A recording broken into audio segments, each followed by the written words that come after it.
Bienvenue dans cette nouvelle revue de moi-même, Raph le Rendu, cette fois-ci Dragonstorm de Last Night, première édition, inquiétez-vous pas, il n'y en aura pas une deuxième avec un dégueulasse artwork en bas à gauche de couleur rouge qui n'est pas la même couleur que le jouet ou ce qu'on voit dans le film.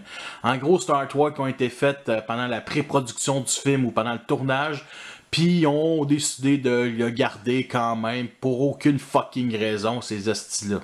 Sur le côté gauche de la boîte, il montre bien entendu un autre artwork aussi dégueulasse que celui qui est en avant. C'est de Class Leader, c'est un Autobo. Et ce qui différencie, admettons, avec les boîtes de Deluxe et des Voyageurs, c'est qu'il y a une partie transparente juste au-dessus du artwork. Sur le côté droit, il montre bien entendu sa fonction, dragon tricéphale, cracheur de feu. Et honnêtement, avec un artwork aussi dégueulasse que les deux autres, par contre, on voit l'aile, admettons, au-dessus. Et c'est trop rouge tant qu'à moi, c'est trop dégueulasse, c'est trop photoshopé. Et si vous n'avez pas encore compris, ben c'est un Autobo. Et à l'arrière de la boîte, les deux chevaliers du nom de Stormring et Dragonicus qui se combinent pour former Dragonstorm, un en 27 étapes, l'autre 26, avec une petite bio à droite. Tandis que les forces colossales menacent l'univers à la Terre, les chevaliers de Cybertron, Dragonicus et Stormring deviennent une seule et même force, le féroce cracheur de feu Dragonstorm. Wow, j'en ai appris plus sur ce personnage-là. Et à gauche, aussi offert Optimus Prime de Class Leader que je n'achèterai jamais parce que c'est une merde ce jouet-là, même si je l'ai jamais eu. Alors après avoir sorti de la boîte, le manipuler, qu'est-ce que je pense de ce Dragonstorm-là?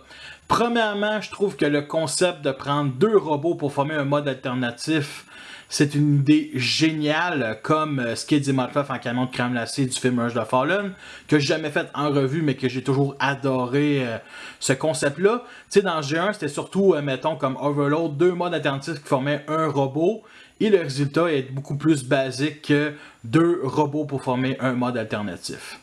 Deuxièmement, je suis pas un fan fini de Dragon, même si j'en ai quelques-uns dans ma collection et que ça a doublé depuis l'année dernière. Tu sais, j'ai les principaux de la gamme Prime, j'ai les deux Twin Inferno, il y a un qui se transforme en jet, fait que ouais, on va annuler celle-là. Et il y a l'autre, bien entendu, Steelbeam de la même gamme, qui est quand même un certain échec. Et sérieusement, une chose que j'adore de l'univers de Michael Bay, c'est les détails des designs. Et des fois, en jouet, c'est bien retranscrit et des fois, pas pantoute. Par contre, lui, il a comme les couleurs de base qu'on voit dans le film, à part les têtes oranges, que ça, c'est vraiment unique et différent. Alors, pour ce qui est des autres couleurs, on trouve bien entendu du noir et on a 4 tons de gris. Un gris pâle ici qui fait très plastique, admettons, là et là. On a un gris foncé, mettons, pour les pattes avant et ici, cette partie de la queue. On a aussi un certain gris qui rejoint celui-là, mais qui est peinturé sur la patte. On a un gris foncé ici aux épaules et ici, juste à côté de l'autre gris pâle. Et on a un autre gris foncé ici pour la partie des ailes, comme vous voyez. Voici l'en dessous d'une des ailes et vous remarquez aussi tous les détails qu'il y a dessus, mais c'est rien comparé au-dessus que là, ils ont vraiment rajouté du silver. C'est juste sublime, ça rend vraiment unique. Je connais aucun autre Transformer dans ma collection que ce détail-là. Par contre, au milieu, on enlève, mettons, le gris foncé, on remplace ça par du beige. Et malheureusement, ça donne ce résultat-là et ça fait trop plastoc, malheureusement. Voici un petit close-up sur la tête. Elles sont toutes faites en caoutchouc ici pour pas crever un œil à un enfant. On voit que l'orange est peinturé sur le moule noir et il y a du silver un peu partout qui a été rajouté, qui rend ça assez unique. Bien entendu, à l'intérieur, la langue est orange, ce qui me fait rire. C'est bien beau que le rendu rend magnifique, mais il manque de couleur aux yeux sur chacune des têtes, ce qui est vraiment inacceptable tant qu'à moi. Sur les coups, on voit ici les mains, ce que l'arrière ici est caché par des panneaux, ce qu'il aurait dû faire à l'avant tout simplement, ça fait cheap, on va se dire. Une chose qui me tape ses nerfs, mais que sûrement pour beaucoup de gens ça tape pas ses nerfs, c'est qu'on a les trois coups aussi qui sont différentes couleurs. Tu sais, on a du gris foncé, du noir, du silver, une autre sorte de gris foncé. Ici, celui du milieu, ben, c'est le bras de Stormring, donc c'est du gris plastique ici. Fais-moi donc juste ça, une seule couleur, ça aurait été mieux tant qu'à moi. Et un autre point négatif, il y a un énorme trou ici, et la tête du milieu ben, est vraiment mis en hauteur comparé à ceux qui sont sur le côté, comme vous remarquez ici. Il n'existe aucune arme d'une façon officielle pour ce mode-là, mais vous me connaissez, je suis capable d'en trouver. Premièrement, ça ici, qui est vraiment des canons dorsaux qui sont quand même bien sculptés. Puis bien entendu, c'est juste la pièce pour plier, mettons, les ailes. Mais moi, j'imagine vraiment des canons, carrément. Et bien entendu, ici, la queue, qui me rappelle beaucoup mes tronçonneuses préférées. Là. Sérieusement, c'est une tronçonneuse. Avec de belles dents ici. Sérieusement, il manque un peu de rouge. Sinon, le bout est caoutchouté comparé à celui-là qui est juste du plastique dur. Par contre, on voit du gris pâle, du gris foncé et du silver. Fais-moi ça d'une seule couleur, tout simplement. On peut venir restocker les armes ici, comme les deux épées de Dragonicus en dessous des ailes, comme vous voyez aussi sur l'autre bord. Ou ici, pour la massue de Stormring, juste à l'arrière dans le trou 5 mm. Alors pour ce qui est d'articulation, on a ici la tête qu'on peut pivoter vers le haut ou vers le bas comme ça. La mâchoire peut s'ouvrir, tout simplement. Il y a ça ici qu'on peut rabaisser. Il y a ça ici qu'on peut remonter. Et bien entendu, c'est sur bas joint, cette partie-là, donc on peut pivoter de gauche à droite. Et bien entendu, on peut pivoter ici tout le cou. C'est la même chose pour la tête à gauche. Par contre, celle du milieu, on va dire la partie creuse du bas joint, fait qu'on ne peut pas le pivoter de gauche à droite, ben, c'est très limité. On peut juste le rabaisser comparé aux deux autres. Alors pour ce qui est des pattes avant, ok, ils sont sur bas joint ici, avec la partie creuse, fait qu'on peut le mettre comme ça à l'extérieur. On peut bien entendu plier ça ici, tout simplement, 90 degrés. Et bien entendu, ici on va dire les griffes, on peut plier 90 degrés vers le haut et vers le bas sur ce petit angle-là. Et vous remarquez aussi tout le vide ici dans la patte, c'est tout simplement dégueulasse. Pour les ailes, on a ici à l'intérieur, qu'on peut pivoter encore plus vers l'intérieur du corps du dragon, tout simplement. On peut pivoter ici sur le côté et bien entendu ici l'aile plus vers le haut, qui est surtout une étape de transformation pour le backpack de Dragonicus. Mais honnêtement, là, c'est vraiment des belles ailes articulées comparées, mettons, à Predaking Prime de classe voyageur. Pour les jambes, on peut pivoter bien entendu vers l'avant et à l'arrière. Et bien entendu sur le côté comme ça, c'est sur un petit ratchet joint. Pour les pieds, tout simplement sur bas joint, c'est très tight. Donc c'est assez limité, mais c'est correct. Il y a ça ici qu'on peut, admettons, détransformer pour avoir plus d'articulation. Mais ça, c'est surtout pour le mode robot de Dragonicus. Et pour la queue, on peut mettre ici le bout sur cet angle-là. On peut bien le rabaisser. On peut le mettre au complet comme ça, qui est une étape de transformation pour Stormring. Ou on peut mettre ici sur cet angle-là.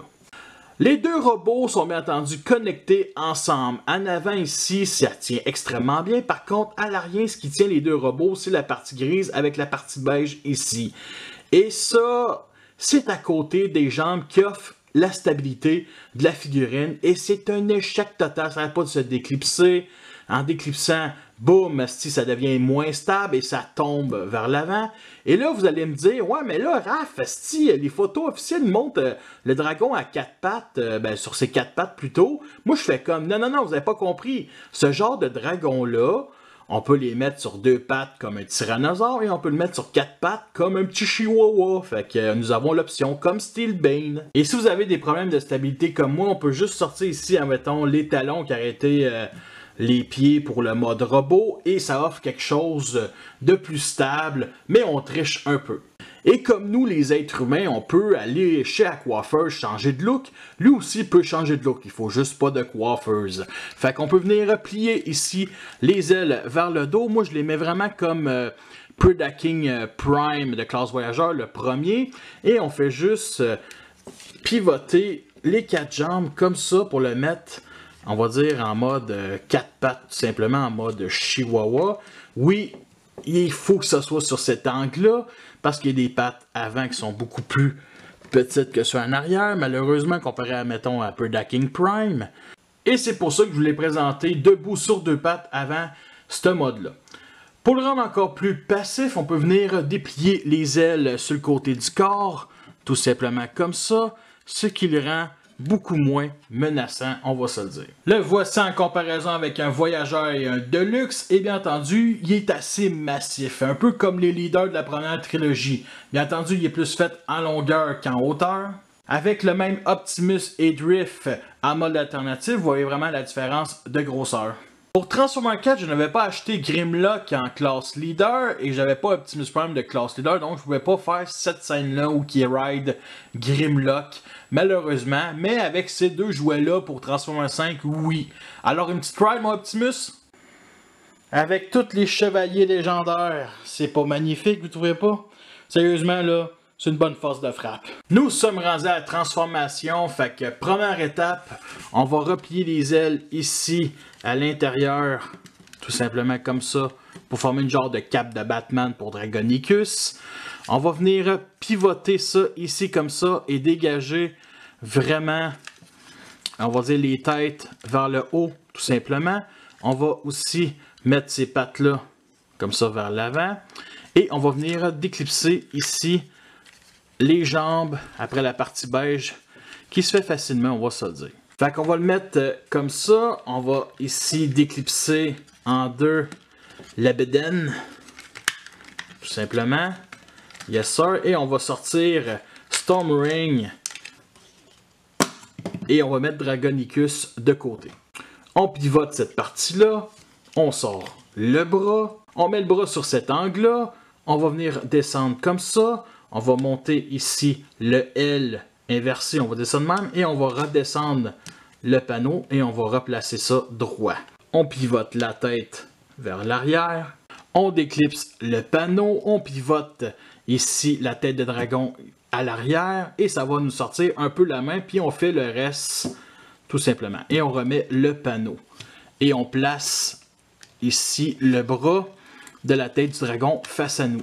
On replie ici les fesses pour former le backpack. On met la figurine de bord et il se prend pour Jetstorm Beast Machine. On déplie ici la jambe. On vient la clipser correctement au genou. On va venir pivoter ça ici, la fourche, 90 degrés vers la droite tout simplement. Là, on place droit les deux jambes. Ici, la queue, on vient la pivoter à l'intérieur de la jambe, un peu comme Steelbane, et on sort les pieds. Comme vous remarquez, je n'ai pas d'ongle, je ne peux pas sortir la main sur le côté. Fait que là, c'est là que je prends la masse, je mets le peg 5 mm comme ça, et je fais juste sortir la main, on la pivote, et on lui met sa massue tout simplement dans sa main. Et nous avons un Stormring prêt à régner dans une tempête. Pour Dragonicus, on pivote la tête ici vers le haut. Carrément. Elle peut se détacher très facilement. On pivote la partie, on va dire, des épaules. Comme ça. Et là, on pivote ici vers l'intérieur. Et on plie ici pour que ça soit tout droit. Fait que l'autre bord ne fait pas exception. On pivote comme ça. On repivote et on plie tout simplement. Il faut que les deux pattes soient vraiment ensemble comme si ils priaient. Tout simplement. J'aime ça voir un dragon qui se plie, qui se prie. En tout cas, un jeu de mots. On remet le torse en place. Tout simplement, les deux parties. Tabarnak. On descend ici les deux bras, on pivote ici un peu la partie gris foncé, c'est qu'il nous dégage un petit espace pour ouvrir les coutilles et on plie à l'arrière du bras la tête de dragon, ça nous donne la main de moitié et on fait le reste et on referme le panneau. L'autre bord ne fait pas exception, on fait ça, on plie et on ferme le panneau. Alors pour ce qui est de la jambe, on déclipse ça ici. On vient déplier puis mettre tout ça droit. Puis cette partie-là va devenir une genouillère tout simplement. Fait qu'on sort aussi le talon. On pivote. L'autre bord, c'est la même affaire. On déclipse. On met ça droit. Tout simplement. Et on sort ici. Ah oh, putain, il veut pas sortir. Le fameux pied. Il est juste... Et on sacre. Bon, parfait. Yes. Puis on repivote. Et là, on va venir former la fourche. En pliant ça ici, comme ça au milieu, et de l'autre bord, et on vient tout ça clipser pour qu'il y ait une énorme fourche pour protéger une grosse affaire qui nous cache. On vient lui mettre ses épées ici dans leurs mains. Et nous avons notre Dragonicus prêt à défendre l'Angleterre. Voici les deux ensemble. Vous remarquez que Dragonicus est beaucoup plus massif que Stormreign. Et justement, ça me donne l'impression qu'ils ont fait lui en premier. Puis ils se sont dit toutes les pièces de trop, ben on va mettre sur le deuxième robot qui est Stormreign. Fait que justement, avec Steelbane qui est de classe de luxe, et c'est là que tu te rends compte qu'ils sont du plus petit au plus grand. Non, pour de vrai, il aurait dû vraiment être fait en voyageur pour fitter avec les autres. Sérieusement, le look des chevaliers, là, ces trois-là ensemble, là, je trouve que ça fait vraiment différent. On est loin des fameuses têtes humaines comme les Autobots normales, admettons. Puis honnêtement, ils m'intriguent ces personnages-là. J'espère en savoir plus dans les suites, s'il y a suite. Les voici en comparaison avec tous les chevaliers que j'ai. Et vous remarquez que la grandeur, ben ça rejoint quand même les classes voyageurs. Dragonicus est un des premiers chevaliers qu'on a vu sur un des posters. Alors côté couleur, bien entendu, les mêmes qu'en mode dragon. Sur les tibias, on a une nouvelle couleur qui est un genre de vert foncé mélangé avec un genre de gris. On va dire ce genre de gris-là. Et ça donne vraiment un bon ton de couleur, honnêtement. C'est différent. Par contre, une chose que j'aime vraiment moi, c'est le fameux gris plastique ici sur les genouillères. Ça scrape un peu le look du robot. C'est des couleurs quand même assez sombres et réalistes. Réalistes entre parenthèses, là. On a une tête très bien sculptée ici avec beaucoup de détails. Le silver autour du visage, ça rend très bien. On a des yeux rouges qui le rend encore plus menaçant, on va dire ça de même. Et la forme du casque me rappelle beaucoup celui de Darth Vader. On a beaucoup de détails ici sur le torse avec le silver, le beige, le gris foncé. On a même le haut d'un visage d'un chat juste au-dessus de la fourche, c'est tellement mignon. Puis on a des formes ici, admettons, sur les bras qui rend vraiment assez bien et unique. Voici une des deux épées qui nous vient avec. Personnellement, ça me rappelle beaucoup un couteau à beurre ou encore pire, les fameuses épées des Lego qui datent de plus de 20 ans. En tout cas, ça me fait penser à ça. On a un PEG 5 mm ici, l'autre bord. Et je vais être honnête, ça fait vraiment cheap, surtout avec le gris plastique.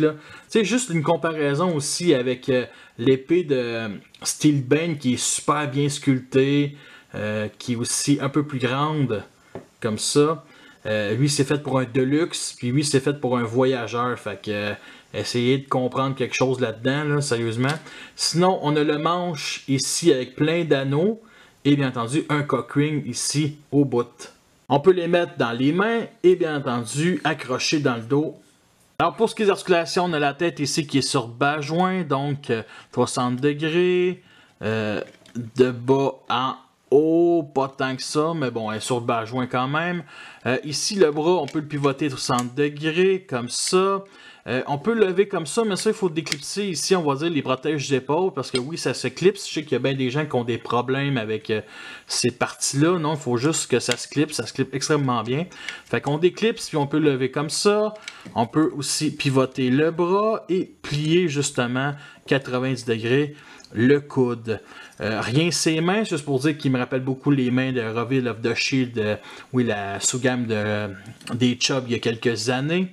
La fourche ne se pivote pas et ça se déclipse assez facilement, malheureusement. C'est juste un petit peg qui clipse et c'est vraiment dérangeant tant qu'à moi. C'est vraiment un énorme point négatif, quasiment le seul de cette figurine-là. Comme vous avez remarqué, c'est la jambe du dragon. Fait que c'est les mêmes articulations, un peu sur Ratchet Joint ici, on peut la pivoter. On a une double articulation ici, juste au-dessus et au-dessous de la genouillère, comme ça. Fait qu'il peut vraiment faire son élan pour botter votre arrière-train. Ce que je trouve vraiment génial, c'est bien rare qu'un genou a deux articulations, fait qu'il faut en profiter. Et bien entendu, ici, les pieds sont sur bas joint, mais qui sont encore très tight. Donc on peut pivoter au 60 degrés, de gauche à droite, comme ça. Alors pour ce qui est de la stabilité, vous avez remarqué les pieds et les fameux pieds de dragon qui forment les talons, qui sont très larges, donc qui ne tomberont pas à l'avant ou à l'arrière. Ça tient très bien. Alors pour ce qui est du backpack, oui mesdames et messieurs, nous avons, admettons, un genre de cape avec les ailes repliées comme ça, qui rend encore plus un hommage à Darth Vader tant qu'à moi, mais on peut les déployer ici, tout simplement. Ce qui donne quand même un très bon look. Moi, je n'haïs pas. Personnellement, je préfère le mode officiel, donc replié dans le dos. Et justement, le backpack, il est très massif ici avec les deux pattes qui sont mis ensemble. Ça ici, puis les ailes, c'est très massif. Et c'est très désolant, on va se le dire. Mais inquiétez-vous pas, c'est déjà mieux que Stormreign que je vais vous montrer dans quelques instants. Puis une autre chose que j'aime pas, c'est ici les têtes de dragon qui sont repliées derrière les bras. Ça fait un peu dur, on va se dire. Est-ce qu'il aurait pu faire mieux? Non. Fait que c'était tout pour Dragonicus. Alors pour Stormreign, je vais commencer par l'énorme point négatif. C'est ici, les épaules sont pas capables de se clipser. Donc il danse à chaque moment de la journée, un moment qu'il faut pas, devant un camp de feu. Bref, il n'arrête pas de danser, ça clipse pas. Puis le pire, c'est que il y a ça ici, le dos qui verrouille, puis verrouillé, c'est entre parenthèses. Ici dans le dos, fait que c'est supposé un peu plus tenir, puis non, rien pantoute, fait que la partie ici du dos ne sert à rien. Mais il y a une chose que j'aime, c'est que vous avez remarqué, Stilbane et Dragonicus, ils ont les ailes dans le dos de dragon. Et dans le film, tous les chevaliers n'ont aucune aile, rien, fait que c'est lui qui ressemble le plus au chevalier dans le film, et ça c'est tout à son honneur. Voici un petit close-up sur sa tronche, et si Dragonicus me faisait penser à Darth Vader, lui c'est carrément Boba Fett. Sa visière en forme de T, c'est carrément ça. Ou Jésus. Non, mais pour de vrai, c'est carrément Boba Fett. Et le silver sur cette tête-là est très bien appliqué. C'est une des meilleures têtes Movieverse. Je pense, sérieusement, avec le silver et le noir, c'est magnifique, sérieusement. Là, le seul point négatif que j'ai à dire, c'est que, est-ce que vous voyez des yeux rouges à travers, on va dire, sa visière? Ben c'est ça le problème, c'est qu'il y a des yeux rouges puis on voit très peu. Alors pour ce qui est du torse, on a un bleu métallique ici qui est très beau. Par contre, on n'a pas de silver comme Dragonicus. On a un gris plastique avec du beige par-dessus. Celui de Dragonicus est beaucoup plus beau. Puis en prime, on a un visage avec deux yeux, le nez, les narines et la bouche. Bref, Blue John, tu es là. Pour ce qui est des autres couleurs, ben, ils partagent les mêmes que Dragonicus. On a du noir, du gris foncé, du gris plastique ici pour ce panneau-là. Il aurait dû faire ce noir comme l'autre bras. Du gris plastique ici au genouillère et juste au-dessus des pieds. Que je trouve ça lui va quand même assez bien. Et malheureusement, je trouve que les jambes sont très mal proportionnées au reste du corps. Les cuisses sont assez minces. Les jambes ici, ça passe un peu, mais c'est surtout à cause que le torse est vraiment fait en hauteur. Il est vraiment long, tu sais, c'est spécial, sérieux, cette figurine-là. Voici son arme qui nous fournit avec, une genre de masse. Personnellement, ça me rappelle beaucoup un genre de suçon. Et vous remarquez aussi que c'est un genre de visage. Il existe un dessin animé de je sais pas quelle époque, mais il y a un personnage là-dedans qui a le même visage. Si vous avez les réponses, faites-le moi savoir, ça m'intrigue. Et vous remarquez aussi que les détails sont creux, peu importe le bord, et ça fait un peu cheap. Personnellement, je trouve ça original et ça me dérange pas plus qu'il faut. Tout comme les manches des épées de Dragonicus, on a des genres d'anneaux ici très bien sculptés. On a un peg 5 mm ici qui est beaucoup trop gros, qui est fait pour accrocher dans le dos. Et je sais pas si vous remarquez, mais il y a des genres de lignes ici noires, ici. Et au début, je pensais que c'était le fait que quand je les mettais dans les mains de Stormreign, ben, ça faisait ça. Puis finalement, non, c'était là bien avant.